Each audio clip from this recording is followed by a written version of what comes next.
This way they can actually move this if they have to, instead of putting it together and all rusts together. I do this on all of them.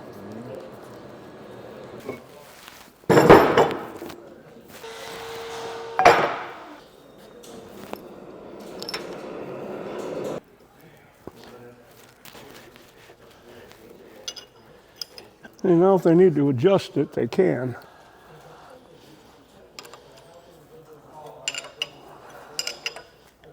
Okay, we're looking pretty good.